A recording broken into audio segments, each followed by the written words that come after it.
Hello and welcome back to the She Leads the Way podcast. I'm your host, Nikki Bedford, and on today's episode, we have Cristina Guida La Licata.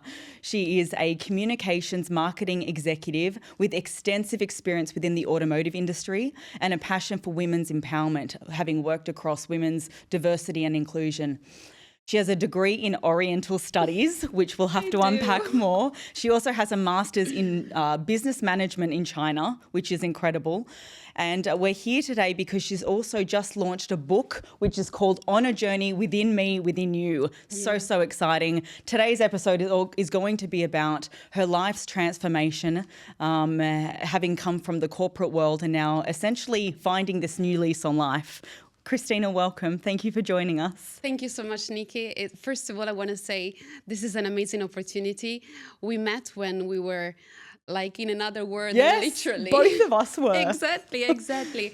And now, since my life motto is really nothing is by chance and everything happens for a reason, I am so happy to be here and be your guest today and have this opportunity to present my book, but also to somehow discuss with you how I was able to start this journey, which is leading me towards something that I haven't figured it out yet. But we're figuring it out. I kind of have the feeling that it's kind of leading me the right way. And it always will. It's so funny because when I was putting this episode together, and when we spoke even last week, we were like, we've been through very, very similar things. And when we first met, we were both in the period of corporate world and then made these big decisions. But before we unpack just so much, because I have a lot of really, really exciting questions, could you just take us back a little bit, give us a little bit of your background? Yeah, of course. So as you said, I'm a marketing communication professional. You mentioned my studies. So I did study Chinese, so I can speak Mandarin. That is incredible. I know. Why did you decide to speak Mandarin? So my dad always said that I was born like with a suitcase in my hand. So I actually own more suitcases than a suitcases like shop. So I've always been fascinated by traveling and get to know, new people.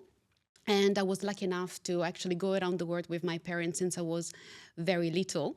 So I kind of felt that after I'm Italian, okay? So after Italian, English, I can speak French as well, although I forgot a few words, let's put it that way. I wanted to challenge myself. And I was actually discussing my university plan with my dad. And we said, okay, shall we go for Chinese or Japanese? Then I thought, okay, which one is the most difficult one? And then we both agreed it's definitely Chinese because it doesn't have any alphabet. So you learn everything by heart. Whoa.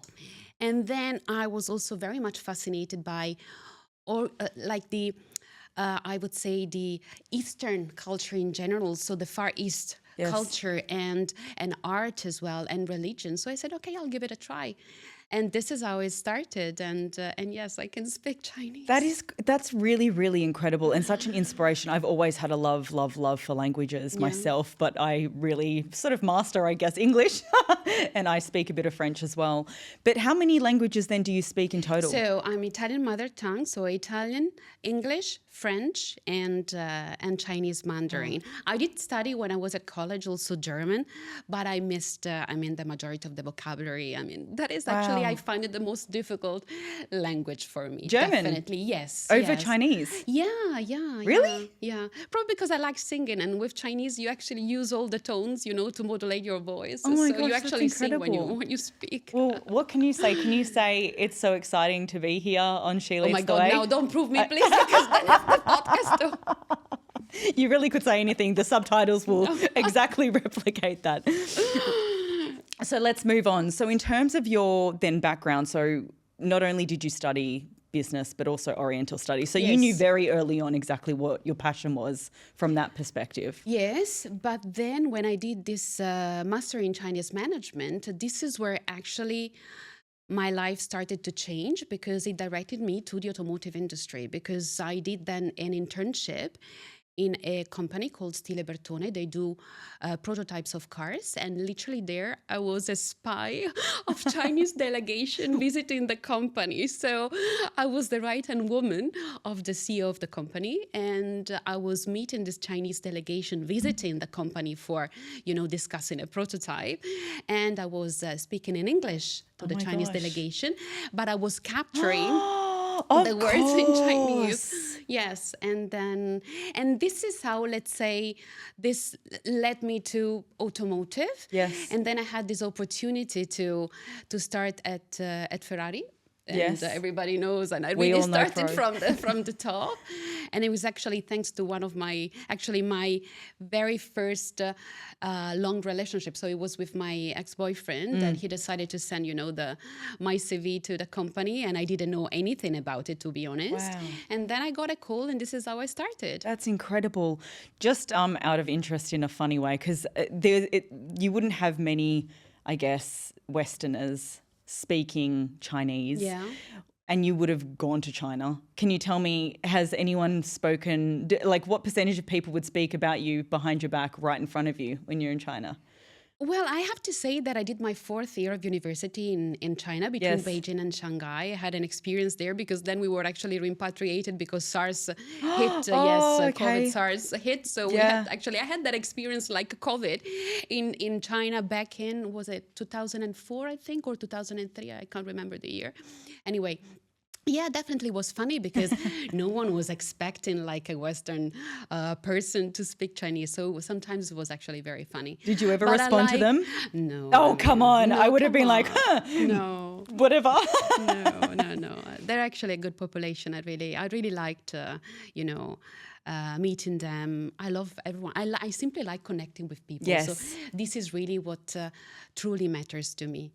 And I guess every single step in my life has really, led me to also this point in time and more to come. But everything has to be around people because this is what I like the most. Amazing. And so I guess, how did you then move into marketing communications, or were you always in marketing communications? No, I actually started in sales because my very first job at Ferrari was actually sales coordinator. I had my very first manager, another person who I really thank very much in my life because he still is a true leader. And I still remember the first interview, which I was told after you pass like a very long HR interview, let's say, then you do the one with your manager. Yes. And I was told, be ready because it's going to take you maybe more than an hour. So lots of questions and everything. And literally it lasted 5 seconds. I was going to say 5 minutes, but it was literally 5 seconds. Really? He was like, it's a yes from me. Thank you. Welcome to the team. It is because he's born on the 8th of February. I'm born on the 6th of February. So already Aquarius, same week. And there was that energy exchange. I don't know. He saw something in me and we clicked. Yeah. So I'm forever, thankful to him. That's amazing. And then I was in sales for this market, for this region, Middle East. So already I started with this, Middle East, let's say, way to find myself here because I consider Dubai my home now, and I've been here 6 years now. And then it was through Ferrari that I was able to move from sales to marketing. Yes. And then I continued in marketing communications with different roles, different companies, Lotus. So I moved to the UK I lived there for almost 5.5 years. Then back to Italy for a year something, for Abarth. And then at that time it was called FCA, Fiat Chrysler Automobile. They sent me to Dubai to launch the Italian brands of the company. So Fiat, Abarth and Alfa Romeo. Amazing. And then Jeep for the last 3 years. And so I think based on being a part of the automotive industry for such a long time, it sounds like you were having a great time. You were having a good experience. You were good at it as well, which always helps. Tell me about the transition to deciding that actually I want to move out of this completely. And I think that this takes us into the book, which it's in English and Italian. Yes. Which in English, it's On a Journey Within Me, Within You. And in Italian, it is In Viaggio dentro di me, dentro di te. Dentro di me, dentro di te. I'll say it. In viaggio, dentro di me, dentro di te. Yes, thank you. No, but you were great. I mean, you already pronounced my surname like spot on the first time. So honestly, good. bravissima. Can I would we still say be in on good Italian. terms? Yes. So it was great. So how I transitioned. So I'm gonna say that everything started from maybe I would say I'm a very emotional and empathetic person. So I've always been very much, feeling something within me, which I wasn't really like understanding what that was. Then, years are passing by and I got sick. So I had a severe illness, which is called Graves' disease. It's a form of autoimmune disease which affected the thyroid. And it's hyperthyroidism. debilitating. Exactly. And one thing I want to say is that it's also a very important part in the book because this is actually the start of my journey. First of all, I should have listened my body earlier because it took me actually almost 6 months to go to the doctor and finally, decide to see what I had. I was simply enjoying the fact that I was losing weight so much. I've always had, this difficult relationship with my body, never really truly accepting myself back then. But anyway, fast forward, I go through this very lows of the illness, and then in 2019, I have to remove the thyroid. But before that, I was on a plane coming back from Italy. It was actually after Christmas, from Italy to Dubai. And the thyroid was literally growing in my throat. So I had that sense of physical suffocation because it was literally pressing my trachea, so I couldn't breathe properly. I was even choking. Oh my goodness, that's eat. so uncomfortable. Yes, it was horrible. And still to this point, you hadn't seen any help. So No. I was ready because before you go for surgery, which did happen in May 2019, you have to go through a protocol because the thyroid is a vital organ without which you cannot live. Now I'm on a pill for life. Okay. So before, remove an organ from the body, obviously you have to follow certain steps because there was the hope, let's say, to recover naturally. But with me, it was not possible.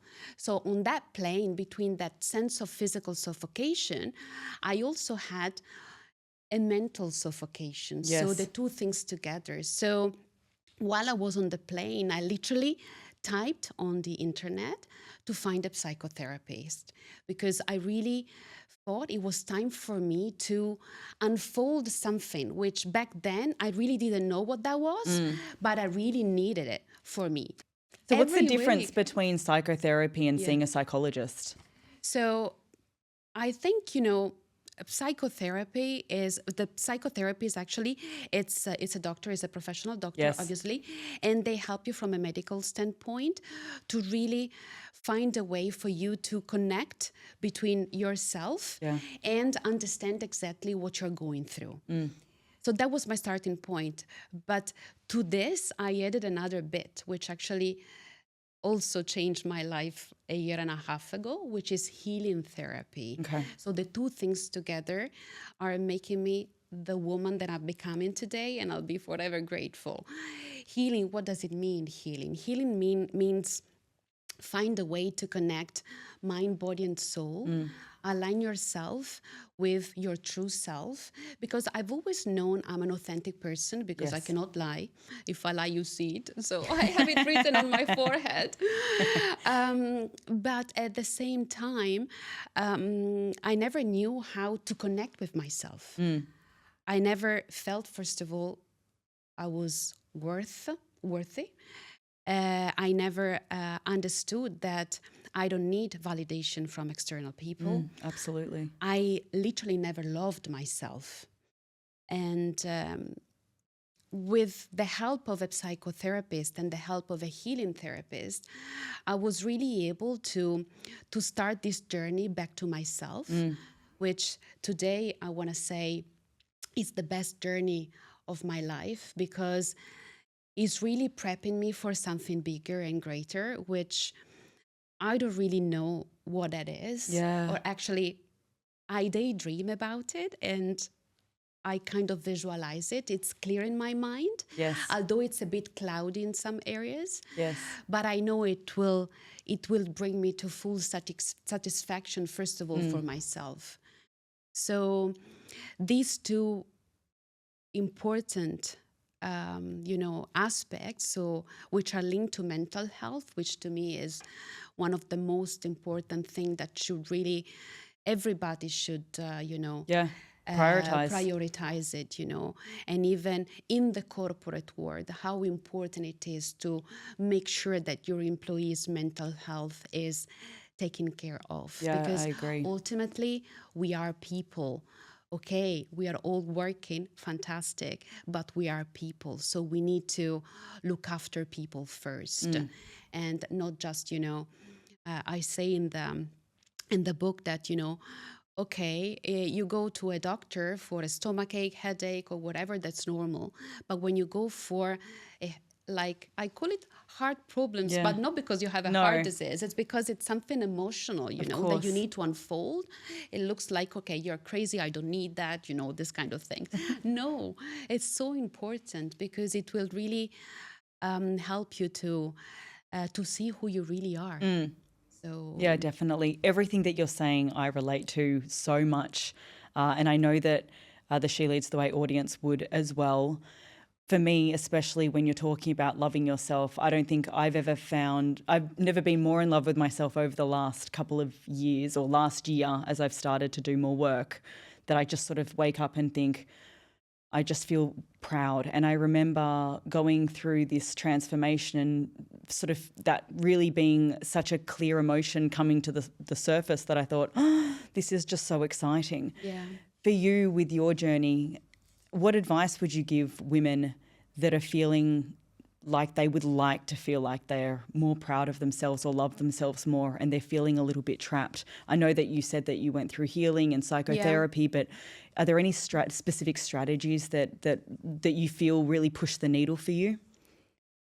I would say that I call it the mirror talk, which may sound, okay, Cristina is crazy because she's looking at herself at the mirror. But I believe that is such a powerful way to at least start to connect with yourself, because you have the mirror in front of you and you're actually looking at yourself, and find a way to speak to you straight, looking at yourself straight in the eye. Yes. It's for me, it's therapeutical, and also writing for me was another way, because journaling really helps you to focus. Yes. Really helps you to understand, first of all, what you're grateful for every day, because gratitude, it's another aspect that we need to practice more and more, because we're always, looking at, okay, tomorrow I want that, I want to do that, I want to be that.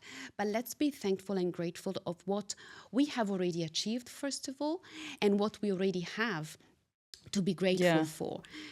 And there is no coincidence, again, that this book came to me. I say came to me because I know I'm a channel. Yeah. So I know that the universe channeled this book through me because really wanted me to somehow put my story out there to help and inspire others. Now, I don't want to sound pretentious or You don't. or You don't selfish, sound pretentious. because even if it is one person that I'm going to help, that for me is amazing and so rewarding that I have actually goosebumps while I'm saying it. So, so that definitely it's an advice.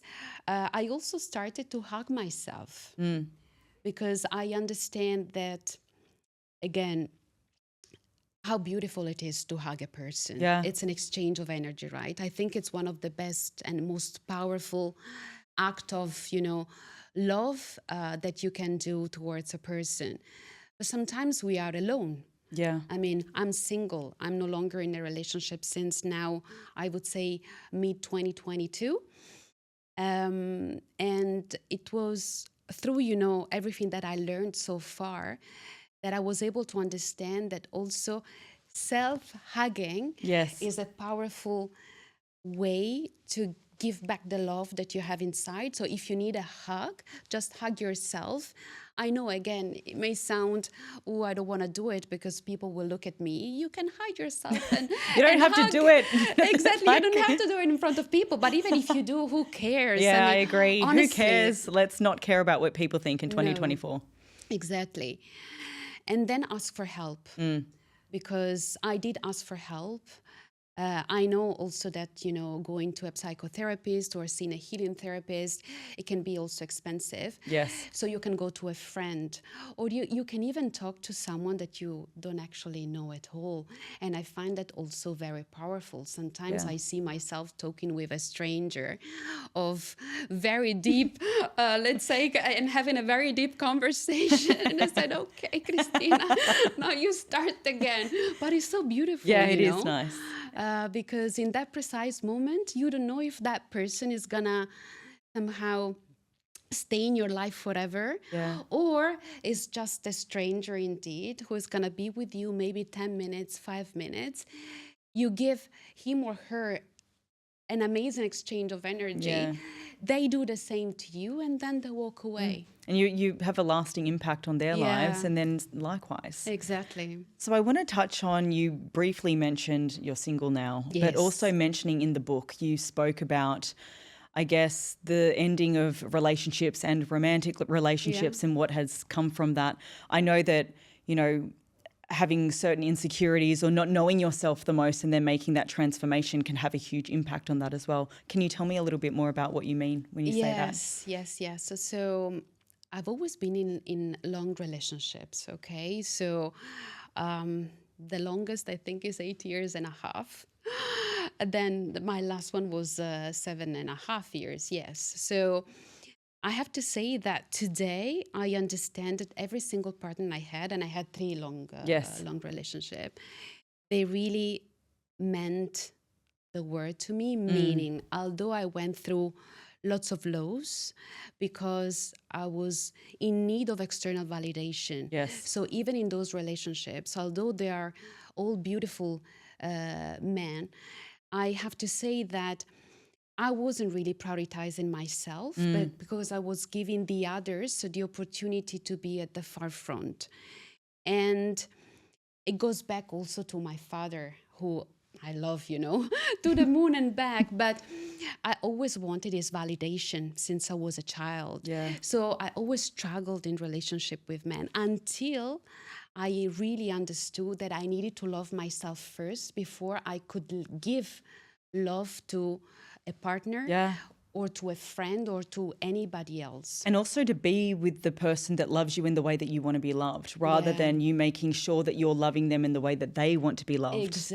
Exactly. So that's why today I'm actually in a very good relationship with all of them, because maybe at the beginning I had a bit of, resentment. I'm Italian, I'm passionate. So there was always a bit of a thing. But through this journey, I was able to understand that actually every single person in my life really helped me to become the person that I'm becoming today. So how can I be angry, How can I hold resentment? It's not possible. It's actually gratitude. So, and based on where you are right now, which is within this transformation, the beginning or the end of one chapter, the beginning of another, you know exactly who you are and what you want. So you wouldn't put yourself in that scenario again, because you know exactly, you've got this renewed sense of self, and that is the most powerful thing. And I feel like that is what we're all seeking, in this world. I also, Nikki, understood the difference between loneliness and solitude. Because the fact that I've always been in long relationships also is because I was afraid to be alone. Because I was afraid, Cristina, alone, what do I do? Who do I speak to? But do you really need another person in your life to feel happy? Not at all. It's not something that comes to you like, okay, Cristina is saying this, so this is an oracle. Yes. Of course not. You have to go through the pain, through the challenges, through your life. At some point, you do realize that being alone with yourself, so just you and you, so you become the best friend Yes. of yourself, is the most powerful thing. And then everything else will fall Yeah. into the right, pieces, like this big puzzle of my life that it's actually preparing for me. And that's it, you know? No, I love So, that. And I relate to, oh my gosh, my mic. Yes. I relate to that so much in that, we have very similar backgrounds in so many ways, but Yes. even I'm a relationship girl as well. I think I've always been in a relationship and I've never really unpacked that, but I've never really been in the relationship with the right person. And I've always sort of known that, but I've thought it doesn't matter. But then having recently got out of my big relationship, Yeah. and then just being so happy with me and being like alone. I don't know if I was ever afraid of being alone. Maybe subconsciously I was, but I now know that I don't need someone in my life. I will be so fine. Like I am so happy with the day to day. I'm confident within myself. I've got this. Yeah. So it's just nice. But don't get me wrong. It would be great. I still want to. But also, where are you? I mean, I still want, because I'm a romantic Yes. person. So I do dream, a marriage, my Yes. family. I still want to think that, the universe will give me the gift of children, Yeah. So Of you course, need a partner, 100%, right? but it starts with you. It starts with you, Yes. exactly. But also, if you'd like to contact, she leads the way for a date with I'm Cristina. single. She's single and ready to mingle. Oh my God. So tell me, I'd love to know more about any of the reflections or key takeaways from the book. I think the most important one is that I even say it in the subhead of the book. Don't be afraid, because even in the deepest darkness, there is always a light. So meaning that, of course, life is full of challenges, as you know, full of pain. Even when it's full darkness, so pitch black, there is always, even if it is a tiny, tiny one, there is always a little light. And when it's really dark, that light becomes so bright that it's gonna guide you out there. You just need to be hopeful and truly believe that that light that you see, even though it may sound okay, what that is just a little spot, in that, dark night, is gonna guide you there and out there, and you will find yourself again. But you have to go through the lows, because even today, I'm definitely on this amazing journey, but there are days where of course. I don't feel okay at all. Yeah. I don't feel like I'm able, to go through the worries, the challenges, because the mind can play, Oh, yeah. So, but it's important to what I do is almost go outside my body and look at myself, allow myself to sit in that sadness, cry if I need to cry for an hour, 2 hours, 3 hours, no matter what. But then, okay, said you're done. Okay, good, Cristina. Now you move on, because there is that light at the end of the tunnel that is going to guide you out. Yeah, I agree with that. I love that so much. I also feel sometimes it's just acknowledging that, okay, you know what, it's really tough right now, and that's okay, because if it wasn't tough, you wouldn't be growing. 100%. So when it is tough, it's those moments that bigger realizations come to the forefront. Personal growth is happening behind the scenes. And sometimes the way that I try and picture it is, if I'm feeling really down about something, or things are just really tough, or it's just a little bit more difficult to get out of bed, I think, well, that's sort of good, because it means just around the corner, things are going to pick up. It's probably preparing me for 100%. A burst of some sort. So I don't know if I'm delulu in thinking that way, but that has got me through, okay? I'm with you. Okay, good. Thank you so much, Cristina. Thank you. Before we wrap up, Yes. I have a couple of just little quirky questions for you. Oh my God. So we'll start off easy. I mean, none of them are difficult. Okay. Do I have to prepare myself? Oh my God. No, you've given no preparation for these, but are you Okay. a sweet or a savory eater? Do you prefer sweets or savory? Like chocolate chips? I know what sweet or savory. I mean, I'm just thinking, I think savory. Savory? Although I'm not a foodie. I mean, who knows me know very well. You're not a foodie? No, I'm not. I'm Italian, I know, but I'm a bit of a weirdo when it comes to food. So when you think savory, what are you thinking? Salads. Okay, let's move right along. Yes. Oh my gosh. Who is your favorite Spice Girl? Oh, okay. Oh la la. Either one that you're like, oh no, I really like that Spice Girl, or one that represents for the you. attitude, I think Mel B. Mel B? Yes. So Scary Spice. Is it scary? I think so. No, the one with the curly. Yes, Scary Spice. Scary, I don't know. Yeah, but I can be scary sometimes. Yes, I picked the right one. Would you rather have hands for feet or feet for hands? Would you rather have your hands as your feet? No, I know. I Or mean, feet what a weird question. as your hands? Hands for feet? Hands for feet. Yeah. So standing on your hands. Yes, why not? You see the word in a Actually, I different, suppose, how would you shake someone's hand if it was a foot? Exactly. Do you have any secret talents? Secret talents. I mean, secret is not realistic. I love dancing, so that for me good. it's like. Well, lucky we're doing Dance Fridays after this, so we'll see about that. Exactly, I love dancing. I mean, secret. I mean, writing. Yes. Definitely, it was a talent that exploded because this book I wrote it on the 14th of October, 2023. Guys, that is 3 months. Wait. I mean, I wrote it in 6 days. that is crazy. Yes, and it's auto-published. It's self-published. Sorry. That's unbelievable. Like that, Yeah. just you were. And I wanted this to be out on my birthday. So Yeah, and it is. So you just yes. accomplished. Well, that's a secret talent in itself, really. Yeah. Thank you so much, though, Cristina. I think every time you and I have had a conversation, I just feel like my heart is so full. I'm so proud of you with this book. Thank you. Can you tell us where people can find it, when it's getting released? So the book was released globally on the 6th of February, my birthday. And I can find it on many online channels, but predominantly on Amazon across the globe, I would say. Amazing, Yes. amazing. So get yourself a copy of On a Journey Within Me, Within You, In Viaggio dentro di me. Okay, never mind. We'll just keep, but yes, Italian and in English. Yes. But Cristina, it's been a pleasure. Thank you so much. Thank you so much. Thank you for joining us on the She Leads the Way podcast. We'll see you next time. Bye. You can wave if you want. Bye.